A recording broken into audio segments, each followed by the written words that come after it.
दोस्तों, मुक्ति कहानी का दूसरा भाग आज यहाँ पर प्रसारित किया गया है। मुक्ति कहानी का पहला भाग देखने के बाद दूसरा भाग देखने की कृपा करें। इस समय माया की उसे सख्त ज़रूरत महसूस हो रही थी। दरवाज़ा खोलते ही उड़े उड़े चेहरे, अस्त व्यस्त वेशभूषा के साथ खड़ी ममता को देख माया चौंक उठी थी। अरे ममता, क्या हुआ? तबीयत तो ठीक है? सब बताती हूँ, पहले अंदर तो आने दे। ममता को अंदर आने की राह दे माया ने दरवाज़ा बंद कर दिया था। एक कप चाय मिलेगी माया? अभी लाई। ममता को चाय थमाती माया की सवाल पूछती निगाहें उसके मुख पर जमी हुई थी। एक घुट चाय गले से नीचे उतार ममता ने माया को जवाब दिया था। भैया नहीं रहे माया। क्या? कब? कैसे? बता पाना उतना आसान नहीं। तुझे मेरी मदद करनी होगी माया। तू बता तो सही, क्या हुआ ममता? सीमा भाभी को पुलिस ले गई है। क्या? हाँ माया, भैया के बलात्कार से बचने के लिए उसने पिताजी के डंडे से उनके सिर पर वार किया और भैया, हे भगवान, ये क्या किया भाभी ने? वही जो उन्हें बहुत पहले करना चाहिए था। ये तू क्या कह रही है ममता? होश में तो है? पूरे होश में हूँ तब आई हूँ। पिछले 2 दिनों से जो भी संशय थे सब छट गए हैं माया। सीमा भाभी को मुक्ति मिलनी ही चाहिए। तेरे भाई की उन्होंने हत्या की है और तू? हाँ माया, उन्होंने हत्या नहीं की, अपनी असहनीय यातना का अंत किया है। बलात्कार के विरुद्ध रक्षा का अधिकार स्त्री को है ना? छी ममता, ये तू कैसी भाषा बोल रही है? पति अपनी पत्नी के साथ बलात्कार? छी छी। माया का मुंह विकृत हो उठा था। बलात्कार का मतलब जानती है ना माया? विवाह की प्रथम रात्रि सीमा भाभी की दहशत भरी चीखें सुनाई दी थी। घर के सारे प्राणी जागते हुए भी सोने का बहाना किए पड़े रहे। मैंने उठने की कोशिश की तो माँ ने जबरन रोक दिया था। ऊपर से डांट लगाई थी, नए ब्याहलों के कमरे में तेरा क्या काम? खबरदार जो वहाँ गई। चाची ने हंसते हुए कहा था, अरे भोली लड़की है, पहले पहले ऐसा ही होता है बेटी, तू सो जा। तभी सीमा भाभी हाफती दौड़ी आई थी। सांस घोंकनी सी चल रही थी।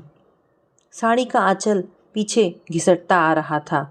मुझे बचा लीजिए, मैं वहाँ नहीं जाऊंगी। माँ जी, मुझे बचा लीजिए। भाभी के पीछे दहाड़ते आए भैया ने उन्हें दबोच लिया था। उनकी पकड़ में पंख कटी गौरैया सी भाभी छटपटा रही थी। मैंने भाभी को बचाना चाहा तो माँ ने हाथ पकड़ खींच लिया था। सुबह भाभी के पूरे शरीर में पड़ी खरोंचें, टूटी चूड़ियों से बने जख्म, तब मैंने वैसा ही समझा था माया, पर उसके बाद वे जख्म कभी नहीं भरे थे। हाँ, भाभी ने उन्हें अपनी नियतिमान स्वीकार कर लिया था। वैसे भी वह जा भी कहाँ सकती थी, उनके लिए तो सारे दरवाजे बंद थे। भैया की शादी क्यों की गई ममता? माया सिहर उठी थी। माँ, पिताजी को उनके कुछ शुभचिंतकों ने सलाह जो दी थी कि भैया शादी के बाद ठीक हो सकते हैं। उन्होंने तो अनगिनत उदाहरण भी दे डाले थे। तू तो जानती है माया, जिस देश में लड़कियां 30-40 रुपयों में बेची जा सकती हैं, वहाँ एक एक्सपेरिमेंट के लिए एक जीवन बलि चढ़ गया। अफसोस यही है कि इस त्रासदी की साजिश में मैं भी सहभागी हूँ। अपना विरोधी स्वर ऊंचा क्यों ना उठा सकी। काश भाभी की शादी एक मजदूर से हो जाती तो वह कितनी सुखी होती। उनके चाचा तेरे भैया की दिमागी हालत जानते थे ममता, बहुत अच्छी तरह। उन्होंने अनाथ भाई की बेटी के लिए घर और वर दोनों दे दिए। धन्य है ऐसे चाचा। ऐसे ही धर्मात्मा लड़की को कोठे पर ना भेज शादी का लाइसेंस दिला उस पर बलात्कार की खुली छूट देते हैं। धिक्कार है ऐसे चाचा पर। मुझे मिल जाए तो जान से मार डालूं। माया उत्तेजित हो उठी थी। कभी तो ऐसा लगता है माया, इस सारी दुनिया बलात्कारियों से भरी पड़ी है। शराफत के मुखौटे लगाए ये समाज में खुले घूमते हैं। जहाँ मौका मिला नहीं कि मुखौटा उतार फेंकते हैं।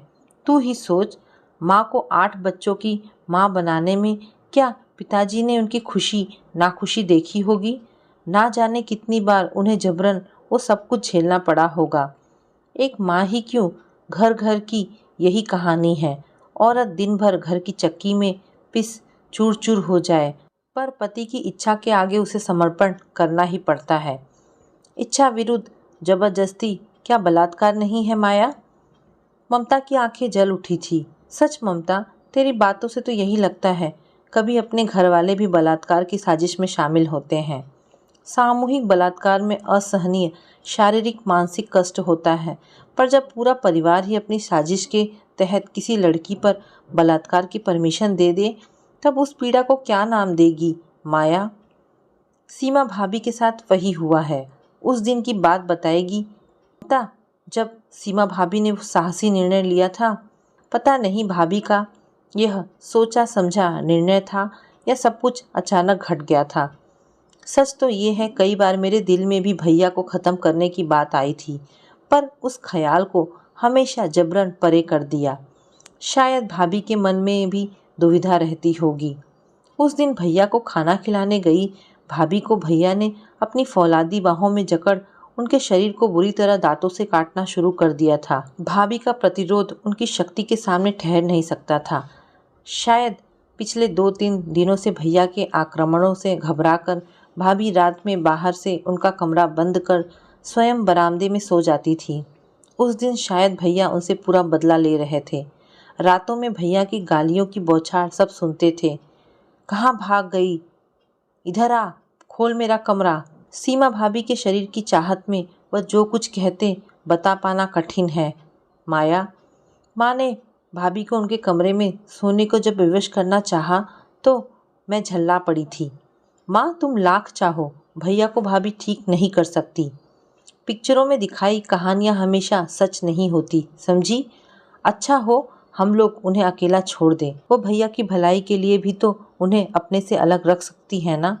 हाँ, उस दिन सीमा भाभी की दहशत भरी चीखों पर जब तक सारा घर पहुंचा, खून से लथपथ भैया अंतिम सांसें ले रहे थे और बदहवास सीमा भाभी ने दौड़कर अपने को कमरे में बंद कर लिया था। कुछ दिन पहले शीला काकी ने ठीक कहा था, महेश के पास बहू को अकेले नहीं भेजना, किसी के साथ भेजो या महेश के हाथ बांध कर रखो, वरना कुछ भी हो सकता है। मुझे तो उसकी दिमागी हालत ठीक नहीं लगती। ममता की माँ को काकी की वो बात कितनी बुरी लगी थी, पर सच तो ये था कि भैया की दिन ब दिन खराब होती दिमागी हालत उन्होंने भांप ली थी। हम लोग उन्हें झेलने के अभ्यस्त हो चुके थे, शायद इसीलिए फ़र्क पता नहीं लगता था।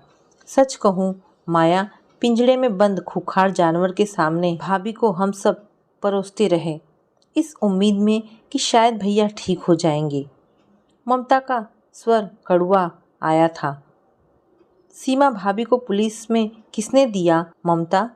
सब कुछ इतना अचानक घटा कि किसी को होश ही नहीं था। पड़ोस के रमेश जी ने फ़ोन करके पुलिस बुला ली थी। उत्तेजित पिताजी ने सीमा भाभी के खिलाफ रिपोर्ट लिखा दी। कोख जाए के लिए माँ पिताजी विकल थे। जिसकी ज़िंदगी मौत से बदतर थी, जिसके मरने की मन ही मन सब कामना करते थे, मौत के बाद वह कितना प्रिय हो उठा था बता नहीं सकती। बेचारी सीमा भाभी, उनका क्या होगा? उन्हीं की मदद हमें करनी है माया। मैं भरी अदालत में भाभी के ऊपर हुए अत्याचारों को बताऊंगी। वे निर्दोष हैं, दोषी हम लोग हैं जिन्होंने उन्हें इस स्थिति तक पहुंचाया है। एक बार फिर सोच ले, तेरे इस फैसले का माँ पिताजी पर बहुत बुरा असर पड़ेगा। अच्छा हो उन्हें ही समझा, शायद गुस्सा ठंडा होने पर वे भाभी को माफ़ कर दें। उन्हें समझा पाना असंभव है माया। बेटी की मौत से वे बदले की आग में जल रहे हैं, पर मैं सीमा भाभी को इस आग में नहीं जलने दूंगी। ये मेरा पक्का फैसला है, भावुकता नहीं। अगर अदालत ने उन्हें छोड़ भी दिया तो वे कहाँ जाएंगी? ममता, दुनिया बहुत बड़ी है माया। किसी महिला संस्था में कहीं ना कहीं उन्हें शरण जरूर मिलेगी, पर उनके माथे पर हत्या का कलंक लग गया है। समाज उन्हें जीने नहीं देगा। लंदन में यही भारतीय स्त्री अत्याचारी पति को जलाकर मुक्ति पा सकती है, अपना नया जीवन जीने को स्वतंत्र है। फिर यहाँ वैसा क्यों संभव नहीं है माया? इसीलिए ना कि हम लड़कियों को बचपन से पति की क्रीट दासी का रोल निभाने की ट्रेनिंग दी जाती रही। लड़कियों को इस भूमिका में बदलाव लाना है माया। मैं उन्हें अपने पास रखूंगी। उसके लिए किसी का भी विरोध सह सकती हूँ मैं, पर भाभी के प्रति प्रायश्चित तो करना ही है। वह अपने पाँव पर खड़ी हो जाए, यही मेरा उद्देश्य है। तू मेरा साथ देगी ना माया? मैं तुझसे कब अलग रही हूँ ममता? बता क्या करना होगा? उत्तेजित ममता को मुग्ध दृष्टि से ताकती माया के स्वर में दृढ़ निश्चय था। सबसे पहले हमें एक वकील करना है। भाभी को तुरंत जमानत पर छुड़ाना जरूरी है। एक बात और, अभी मेरे पास भाभी को रखने की कोई जगह नहीं है। उन्हें अपने घर रख सकेगी माया?